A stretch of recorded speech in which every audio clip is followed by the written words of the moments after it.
Alessandro Molon.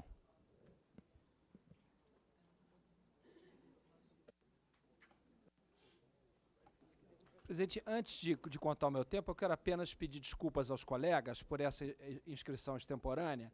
Primeiro, explicar que eu sou autor do requerimento, junto com o deputado Aliel Machado, do requerimento número 1, que, por razões regimentais, a mesa da comissão entendeu considerar apenas o primeiro signatário. Segundo lugar, porque, ao mesmo tempo, está o ministro das Relações Exteriores na Comissão de Defesa Nacional e terei que me dirigir para lá logo após a minha fala, por isso não poderei permanecer e aguardar a chegada do meu número de inscrição. Então, apenas em respeito aos colegas, explicar essa inscrição para falar pelo tempo da liderança.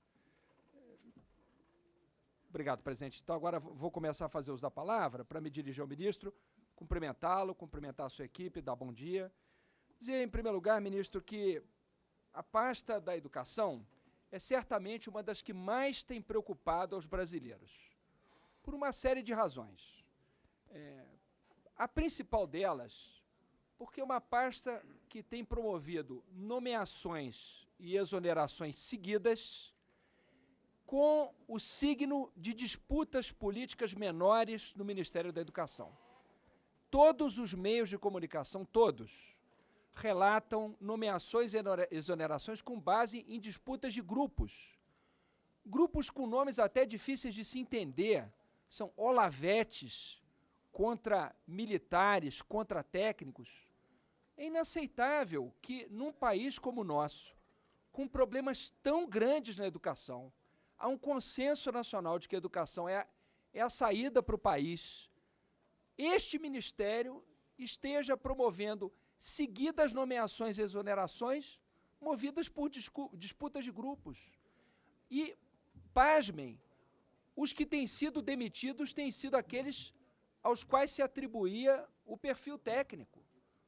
O senhor Tosi, por exemplo, foi um deles, cuja exoneração teve essa marca.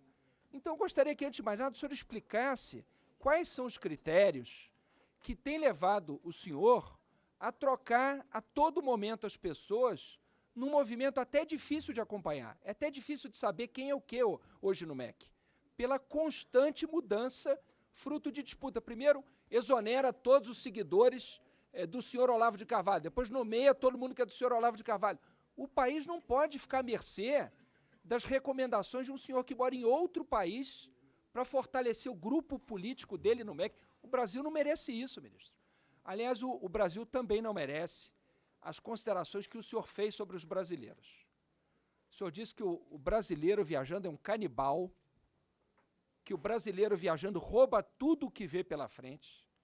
Eu queria dizer ao senhor, como já disse aqui no plenário, que nós repudiamos essas declarações, nós não aceitamos que o senhor fale assim dos brasileiros.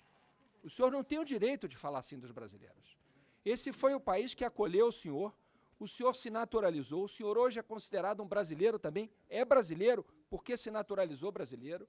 O senhor não pode se dirigir assim ao povo que o acolheu, ao país que recebeu o senhor. Certamente tem pessoas que se comportam mal no Brasil, mas elas não são a regra, são a exceção. Os brasileiros são dignos de respeito.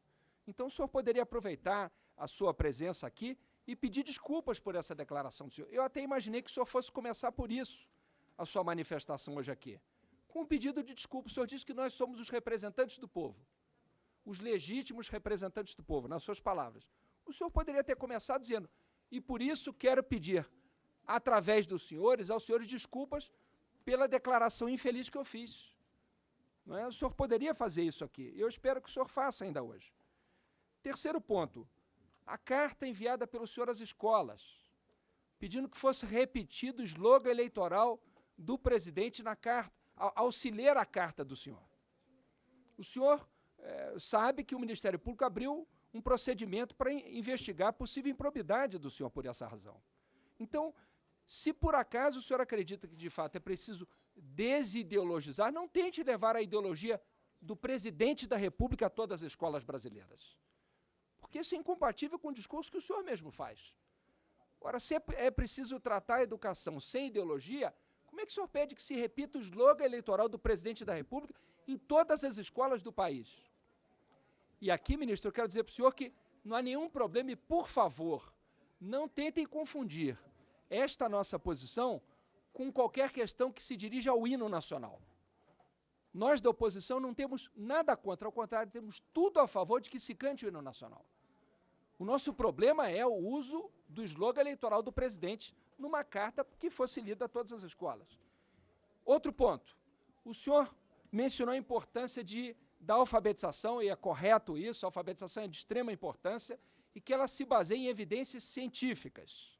Acabou de constar da projeção que o senhor fez aí.